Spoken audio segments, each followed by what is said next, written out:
I am the attorney for the Division of Probation Services. And I'll warn everyone, this is my first online presentation. So if I'm awkward, I apologize.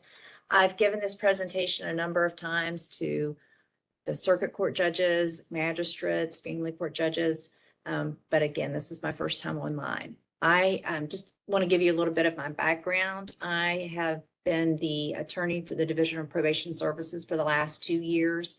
And prior to that, I served as the law clerk for Judge Charlie King for about 15 years. And then I was in private practice prior to that. So how did I end up talking about medical cannabis? It was probably spring of 2021, shortly after I started in this position, we were questioned by some judges just generally about the act and how it was going to impact probation. And so by the fall, just prior to the opening of the first dispensaries, I put on my first presentation to the circuit court judges. And it was just a general overview of the act and how different areas of the law that you may see the act impact. And that's essentially what I'm going to give you here today. So.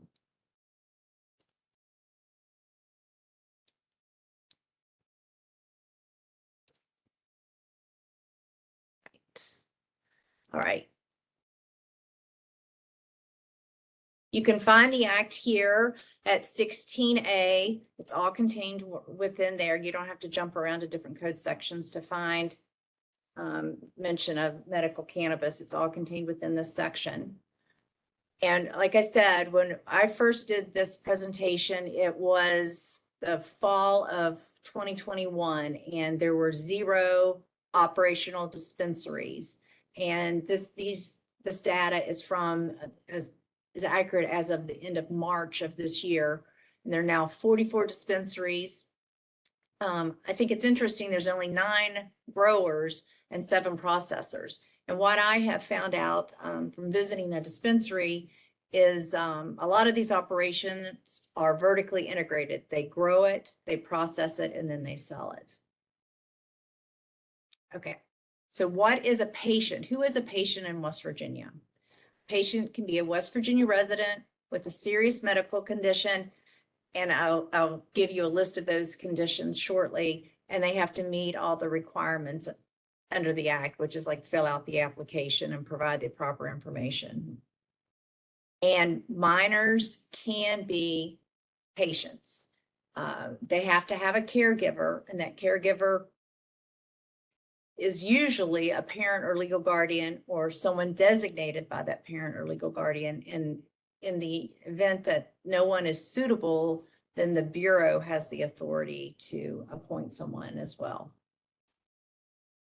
And the caregiver, adults, this was a question we had last time. Adults can also have caregivers. They're designated by the patient.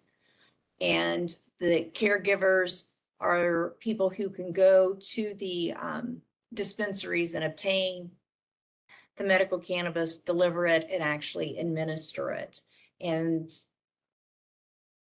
just going to check. I don't have a slide on this, but caregivers go through the application process similar to that of the patients. So the caregivers actually are issued a card identifying them as a caregiver, and they can have up to 5 patients that they care for. And something that is notable is that there are regulations, and these are in a separate part, but they're under the education regulations, and they deal with cannabis, medical cannabis usage at school. It is allowed, but the caregiver has to transport the medical cannabis to school, take the student out of class, go to some private part of the school, administer the medical cannabis, and then leave with the medical cannabis. It cannot be on school property. And not that long ago, there was an issue in the southern part of the state where a student had marijuana. I'm not sure if it was medical cannabis or not at the school, and he was suspended. He was a cancer patient. And I don't know if he had a card or not, but had he had a card, there are regs in place that deal with using at school and even at school functions. Okay, these are the serious medical conditions. You have to be diagnosed with one of these conditions in order to get a West Virginia card. As far as the list goes, it's a more limited list than some other states have. Some other states will allow stress, depression. Those are not found on our list. I am told that the most common condition is the post-traumatic stress disorder. And we'll talk about in a minute what you have to show as far as your medical condition to get this card.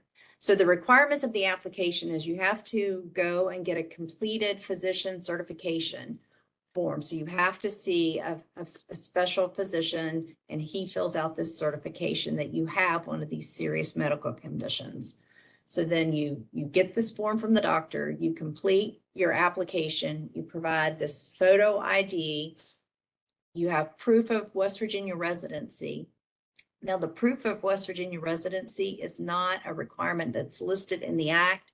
It's also not listed in the regulations. So it's internal policy. So I'm not sure what satisfies the requirements of West Virginia, proof of West Virginia residency. And then it costs $50. And the card that's issued is typically good for a year. Although at the beginning of the process, when they were first issuing cards, they ran specials and some of the cards are valid for 2 years. What type of physician do you need to go and see? You need to go and see someone that's either an MD or a DO that's licensed in the state of West Virginia and that they've completed the 4-hour physician education course. They don't have to have any type of specific specialty. They just have to be licensed in West Virginia and have the 4-hour course. An issue that we have seen in probation is that we've questioned the doctor that does the certification, because I'll give you an example. In the Eastern Panhandle, we had someone who was a male, was seen by someone that qualified, an MD who had completed the 4-hour course, but this person was a gynecologist. And the gynecologist certified that the male patient had PTSD. And so the judge questioned and said, is this valid? And the judge provided us the medical records. And what we were provided was actually an invoice, not a medical record, that the individual had taken to this certifying physician, this physician. This individual had been seen at like an urgent care, some type of place, and they, I think it was a counseling service, I correct myself, and he checked on this invoice a box that was beside something entitled DUI intake. And this DUI intake happened to be right across from PTSD. Now, PTSD wasn't checked, but it was close. And on the basis of this form, the certifying physician certified that he had this serious condition. That was the basis of his certification, that medical record. So the certifying physician doesn't have to actually diagnose or even treat. They just have to verify. And so this physician used this record as verification. Now, we have questioned this case in particular with the Office of Medical Cannabis, and they told us that everything was proper. And when we inquired further if there was any recourse or if anything we could do about this, and they said we could complain to them, which we essentially did, and were told that it was fine. And then our next course of action would be to file a complaint with the Board of Medicine, which we did not do in that case. Christine, I have a couple questions. Okay. Someone asked, is there any requirement or mechanism to disclose any prior SUD diagnosis to the certifying physician? No. Someone asked, oh, sorry. I was gonna say, there's general requirement that, they have to make sure that it's not contraindicated. But that, I think, is in terms of other medicines that they might have taken. So, but I don't believe that that's required. Someone asked if there was a fee waiver. There is a fee waiver that they can waive the fee. And also, you can find the list of the physicians that will do the certification online at the Office of Medical Cannabis. They maintain a list. The director told me that the list isn't a complete list of everyone that's actually taken the 4-hour course, that some physicians go through the process of that 4-hour course just for the benefit of their own patient group, not because they want to hang out an extra shingle and do this certification, but they want to be able to have that as an option for their patients.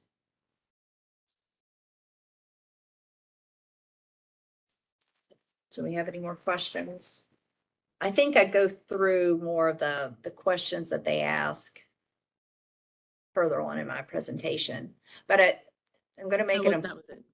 Okay, an important distinction here that these physicians and practitioners, they issue certifications. They don't prescribe.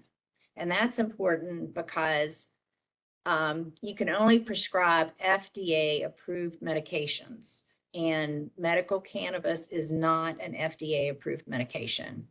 And because of that, we're going to kind of do I don't know the word I'm looking for, but because it isn't an FDA prescribed medication, the courts have the power to say, no, you're not allowed to take this while, for instance, you're on probation or, if you're on bond.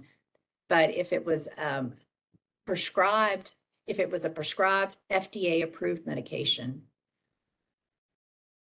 like medication assisted treatment, like methadone, the court cannot and should not say you can't use MAT, but the court can say you're not allowed to use medical cannabis. And the distinction is that FDA approval. So this is what's in the practitioner certification. Again, it's the serious medical condition, and the doctor, again, does not have to actually do the diagnosis. The doctor just has to confirm that there's been a diagnosis. And I gave you that example of how it's not, in that particular case, it was not difficult to prove. And it's that the patient is supposed to be under the continuing care.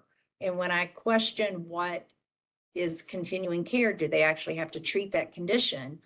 I was told by the Office of Medical Cannabis that no, they do not. The continuing care is that they'll go back to that practitioner, that doctor, in a year to get their card renewed. That satisfies that condition. They also have to make, and again, this is like a checklist, that they'll receive some type of therapeutic value from it, that there's no past medical condition or medication that's a contraindication. And they're educated about the safe use of medical cannabis. And so then the physician checks off all these boxes. He fills out the pertinent information, the identifying information, the serious medical condition, the date that they saw, and their information. And then I think something that's important that can go on their card are the suggested or recommended limitations. And this has to deal with the form and duration and the quantity. So they can say, we want like a lotion form and twice a day. They can actually, like, similar to what would be a prescription. But at the medical dispensary, the cannabis dispensary, I was told that section is almost always left blank. There's no guidance. And that means that a patient going to a dispensary is left to make that decision on their own. And they do get guidance from the people behind the counter, but the people behind the counter don't necessarily, and I'd say probably likely, do not have any special training as to any type of medical training. So you're getting a recommendation for your medical cannabis from someone that doesn't have any medical training. There's also a monthly limit on the amount that you can have. This limit is not found in the statute. It's not found in the regulations, but I am told it's an internal policy of the Office of Medical Cannabis. And as you can see on the screen, it's 6 ounces of plant material or 60 grams of extract. And I think that's a lot. From what I've seen, 6 ounces is a lot of plant material. The law says that you can, that's the max you're allowed to have for the month, but you're allowed to have a 7-day period where you're using up the end of your 1 month supply and you've gone out and purchased your next month. You're allowed to have that overlap. Christine, is there a way to ensure that the cards are legitimate? There, it says, and the Office of Medical Cannabis has said, yes, there is a way. That it used to be that they were telling people you can just call and confirm the office, but that has since changed. There's not a phone line, and they still say that they're going to try to make that available for law enforcement. But as far as I know, they haven't had that. You can, if you have the patient sign a medical release and you provide that medical release to the Office of Medical Cannabis, the Office of Medical Cannabis will then tell you if they have a card. And when they get a card, I should tell you, they don't get a physical card. They get it emailed or text to them. So they have an online card. And I'm told by the Office of Medical Cannabis that when it's printed out, it doesn't print out in the size of like a license. It prints out on something bigger. So I don't know. I will tell you, when you go into the dispensary, they scan that ID card. And they also verify the West Virginia ID with the West Virginia driver's license before you're even allowed through the door. So they have a way to verify. Outsiders have to get the medical release. Thank you. And here, when we're talking about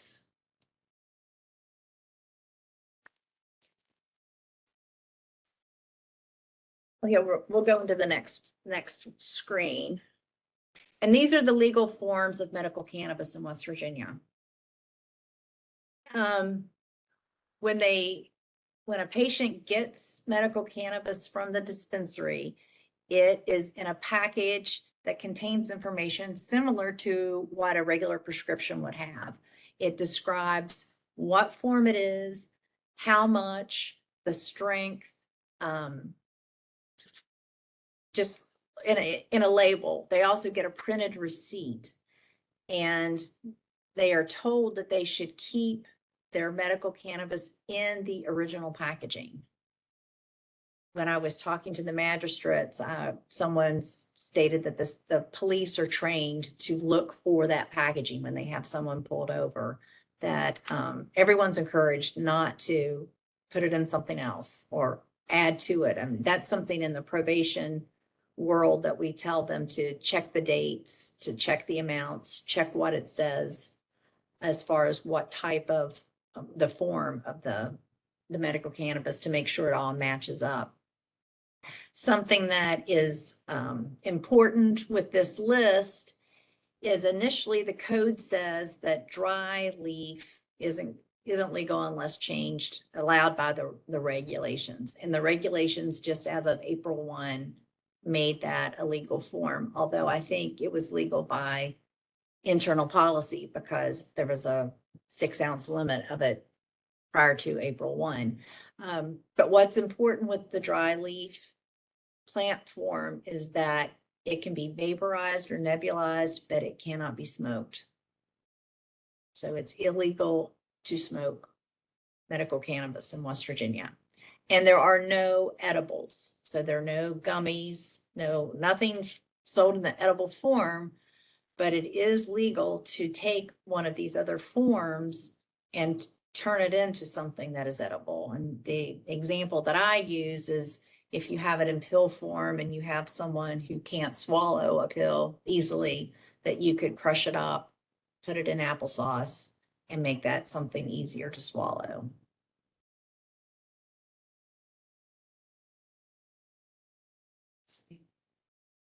Okay, reciprocity.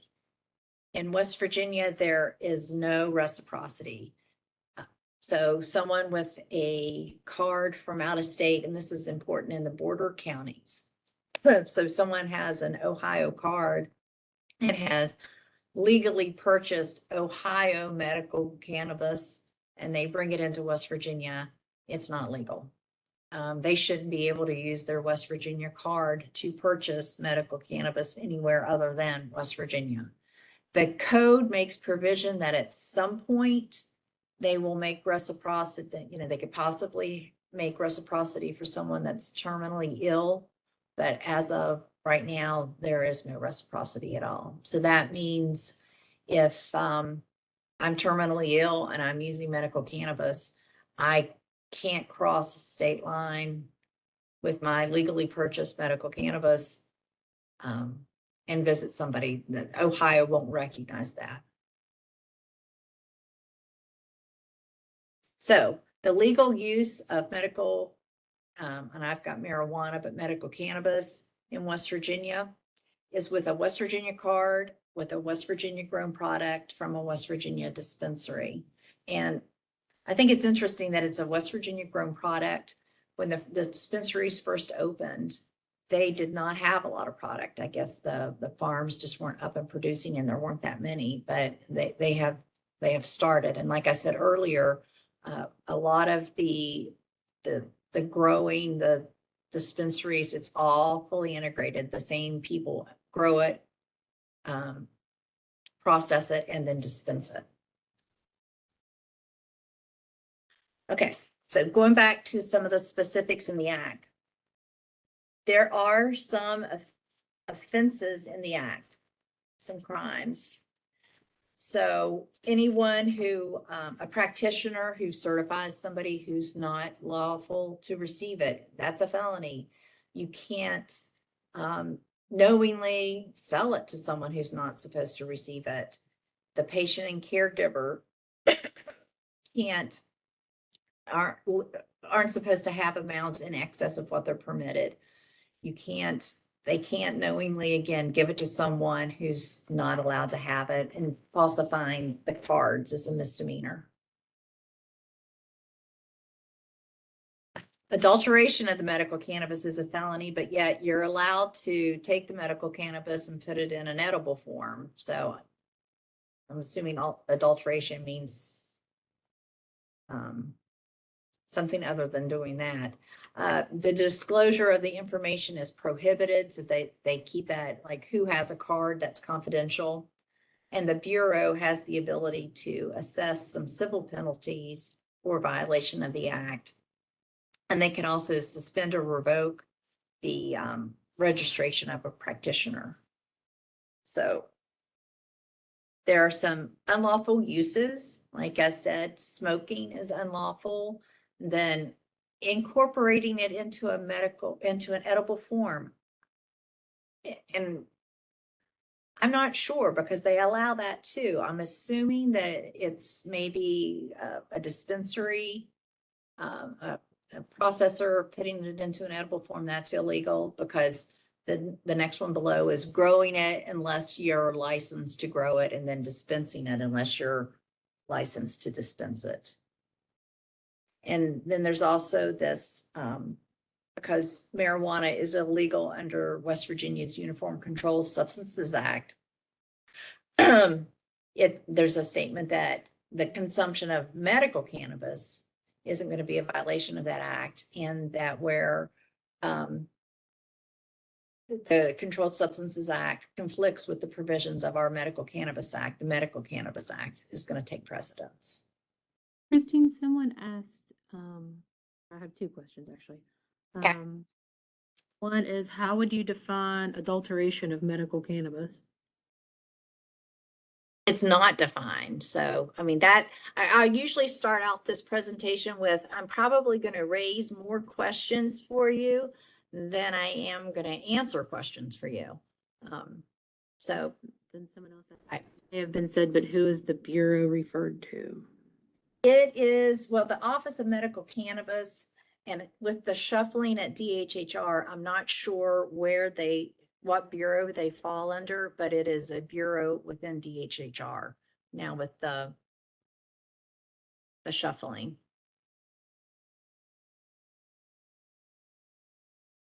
Is that it? Yep. Okay. So I threw this in here because we're talking about offenses and in a second, we're going to talk about prohibitions. And this is something that's we're just starting to see our gun rights and medical cannabis and even medical, not even medical, but marijuana in general. And when our act first passed, the Attorney General for the Southern District of West Virginia was Mike Stewart, and he gave an interview stating, well, now if you get your medical cannabis card, you're going to be prohibited from having guns. And I don't know that that's being enforced in West Virginia, but the basis of that statement was that there's a question on the federal application to purchase a gun. And it asks if you're an unlawful user or addicted to marijuana. And it points out that the possession of marijuana remains unlawful under federal law. And they use as support of that the 18 USC 922 G3. And recently, again, I've not seen this in West Virginia, but in Oklahoma, there was a recent case where this was challenged. And this particular section was found to be unconstitutional. It involved a man who was pulled over, and he had marijuana in the car, and he had some other drugs too. And he was prosecuted on the state level for the drugs and the driving offenses, but the federal government prosecuted him for that. They also found a gun in the car. And so he was prosecuted under this 922 G3 for having this gun, and he challenged the constitutionality of that. And it was based on an argument that originated from the New York gun case that was decided by the Supreme Court recently. And I'm not going to go into all the legalities of that, but I think we might see more of that type litigation. And I know currently pending in Florida is a case where you had a woman who was issued a medical cannabis card. She used it to treat a condition that is either in remission or she no longer has that condition. Under West Virginia law, the practitioner is supposed to report that. And I think the card is supposed to be surrendered, but in Florida, I don't know what the requirements are, but she had the card, but she wasn't actively using. And just because she had the card, she was denied the right to purchase a gun. And so she challenged that under the same constitutional argument. So that's just a side note. Like I said, I don't know that I've seen that in West Virginia. I haven't. So on to more prohibitions. So these are considered prohibitions, but there's no penalty. So there's no enforcement of it. But so a patient who's got this blood content of more than 3 nanograms of THC per milliliter of blood in serum may not operate or be in control of certain chemicals, this high voltage electricity, vehicles, aircrafts, trains, boats, heavy machinery. But what is interesting is I've been told by a forensic toxicologist that they don't know what 3 nanograms of THC per milliliter of blood in serum is. I've been told that that doesn't make any sense to them. So I don't know what this number is. If someone can make sense of that number, I think something important that needs to be pointed out is that if you're above this number, you may or may not be intoxicated at that time of the blood draw because of the unique features of marijuana. And we'll talk about that in a little bit more, because these are prohibitions that are allowed by an employer. The employer can say or tell the patient that they're not going to let them perform duties at heights or in confined spaces, or anything that might be life-threatening, or a duty that's could result in a public health or safety risk. But the employer is placed in kind of a tough situation unless the patient or their employee discloses that they have a medical marijuana card. The employer is not necessarily going to know this information, because as we talked earlier, the only way to find out who has a card is to actually get a medical release and contact the Office of Medical Cannabis and find out. So we had a situation in probation where we had a probationer who had been testing positive for marijuana. He went out and obtained his medical cannabis card. So he comes back in and says, I have my card. I'm allowed to use it. I'm going to, so I will be testing positive. And the issue was he worked in the mining industry. He worked in a coal mine. And when he was explained that that an employer can prohibit him from working, and was questioned if he was going to make that disclosure to his employer, he decided that he would surrender his card and not use medical cannabis. And when the Office of Medical Cannabis was contacted about this issue, about, how would you advise us, the probation office, to handle the situation, they said it's not for us to advise, that that's an employer issue. So I think, again, the employment area is an area where I think a lot of questions can arise, and we don't necessarily right now have the answers. Okay. Some others, prohibitions. You're not supposed to use medical cannabis when you're under the influence. It would constitute negligence, professional malpractice, or professional misconduct. It's not allowed to be possessed or used in any state correctional facility or regional jail or any youth detention center or anywhere where children that have been adjudicated delinquent are housed.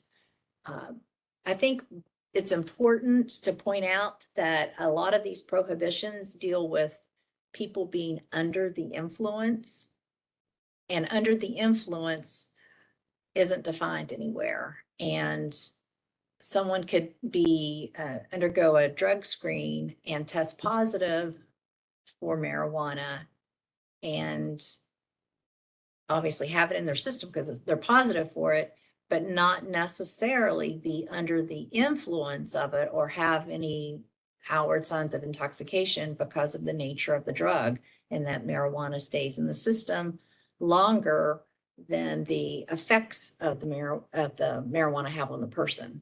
So employers are kind of faced with a tough situation that it's difficult to prove intoxication.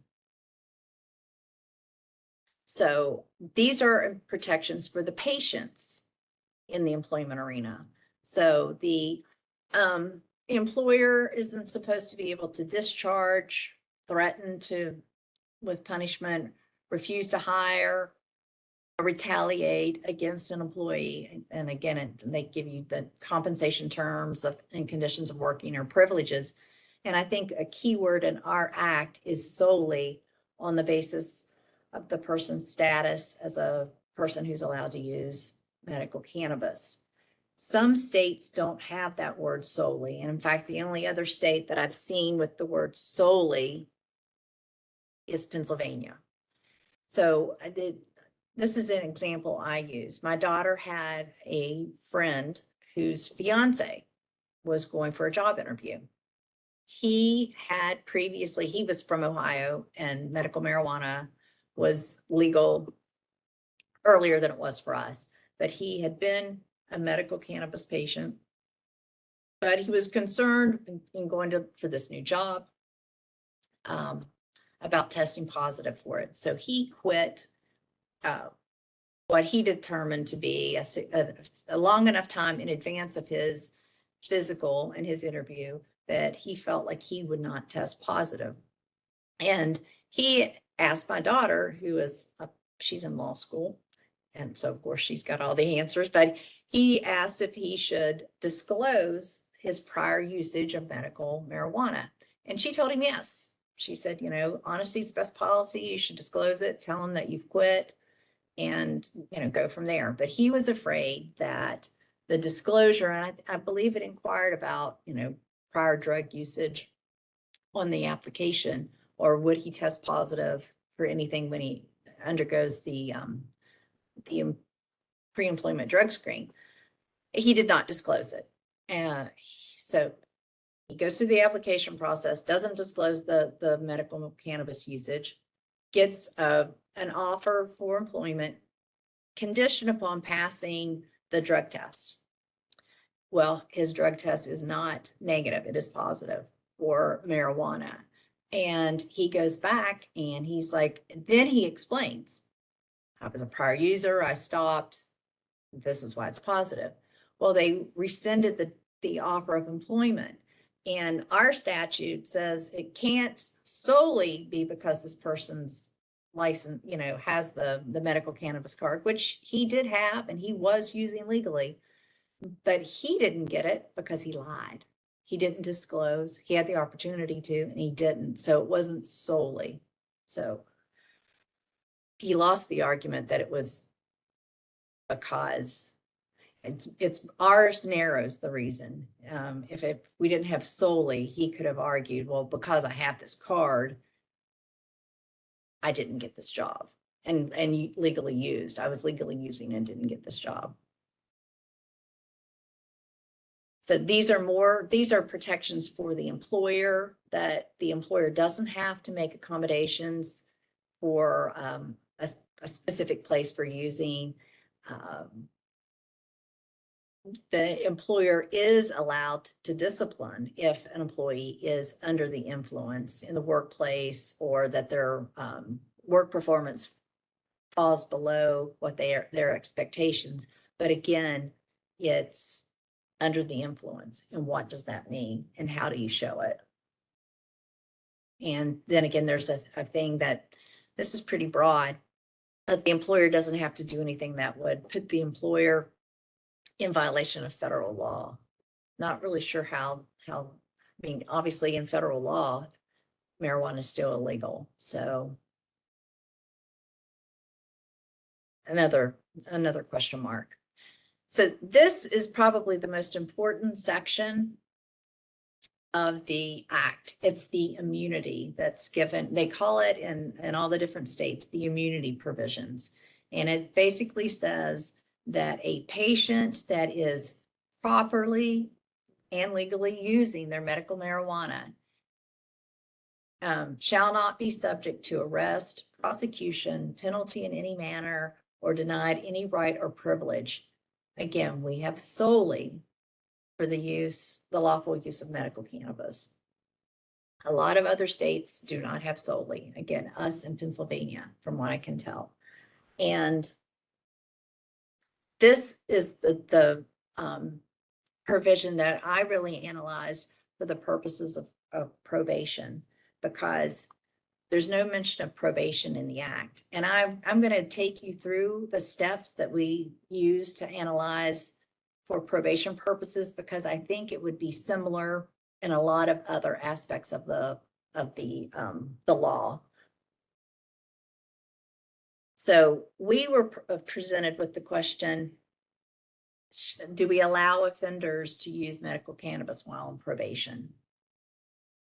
And across the country, these broad policies that say no, you are not allowed to have it, just flat out no, were found to be violations of that particular state's medical marijuana law. In fact, almost every single state that has looked at the issue, and it's been a broad no, has found it to be a violation of that state's act. So our recommendation on the use of medical marijuana was to look at that individual offender and not to make a broad ruling disallowing use. So don't have, in my county, you're not allowed to use it. And so we said, look at the different factors, look at that individual, look at the nature of their offense, look at their past record, look at if they've had substance use disorder issues, look at see if there's another way to treat the condition that they're using the medical marijuana for,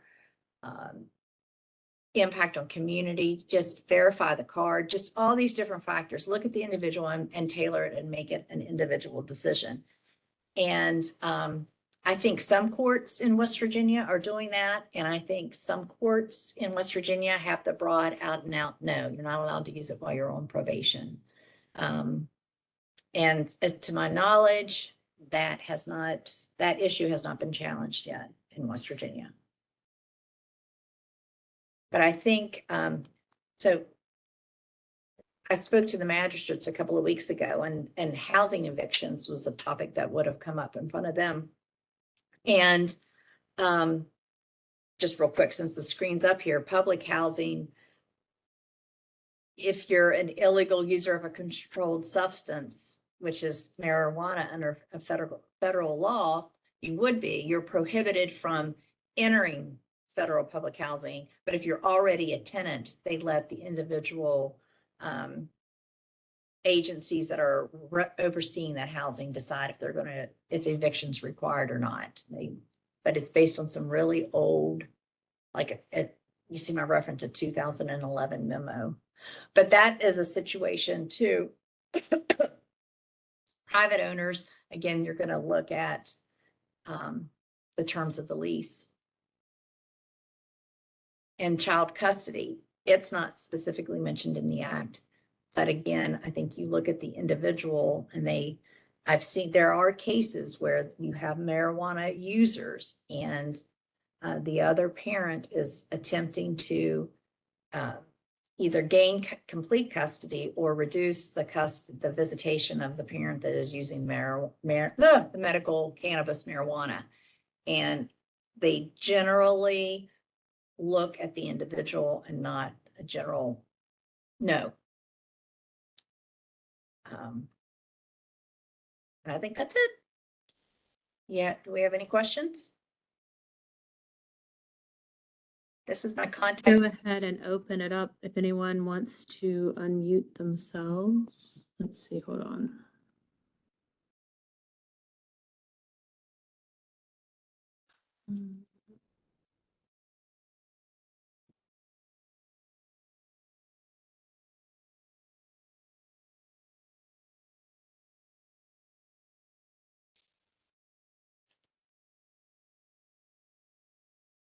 Well, apparently it's not gonna let me.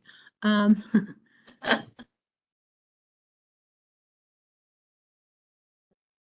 did have one other question from someone earlier. They said coal miners are subject to drug testing. Previously testing positive for THC would cause the required certifications to be suspended or revoked by the state. Can this situation continue? I'd be interested to see how they're going to do that. I think as long as that statute's there, because there was a case that the Supreme Court dealt with the CBD, and the CBD that the person took contained THC, and then they ended up testing positive, and they just strictly read the statute and upheld the revocation of the certification. I don't know. I mean, they'll have a better argument under our act and the immunity provision, but then there's also that prohibition against that I don't know how they'll use that employers can prohibit someone from being in the mines under the influence. I mean, that doesn't directly impact the certification, but it definitely would be an argument that I would raise. So I don't know if that answered the question, but I think that will be interesting to see. But so far, nothing seems to be, I'm not aware of anything in the pipeline. But, and I keep looking for cases, but I have not seen anything that addresses our act yet. Someone else asked, is there a requirement that the products be used at home and nowhere else? I am not aware of any requirement of where it can be used. Although I do know the particular dispensary that I went to encouraged them not to use it as soon as they exited the door and to wait until they got home so they wouldn't be under the influence driving home. But again, you get into that under the influence showing intoxication. At the magistrates conference, there was talk that some of the field sobriety testing that's being done is being geared towards trying to detect the intoxication for people that who may be under the influence of medical cannabis. But the research that I've done shows that there's really no uniform standard on how to detect intoxication. Are there any statutory provisions requiring patient to keep cannabis secure from access to children? No. Although when I thought this was interesting at the dispensary, there are requirements for the packaging of the medical cannabis. And the Office of Medical Cannabis approves all the packaging, and it's not supposed to be packaged in such a way that would attract the attention of a child. And one of the containers that they showed me looked like it was like a Secrets box, a little metal box. And it contained, I think, the cartridges for the vape pens. And they made the outside look like a cassette tape, and it really and truly looked like a cassette tape. And it was about the size of a cassette tape. And they said that that was approved because the Office of Medical Cannabis figured that most kids these days wouldn't know what a cassette tape looked like. So they wouldn't be interested, but it looked very much like a cassette tape. The other question that I have, unless, oh, sorry. Yes, the slides with Christine's permission will be posted on the court's, family court GAL training site as soon as we put the video up.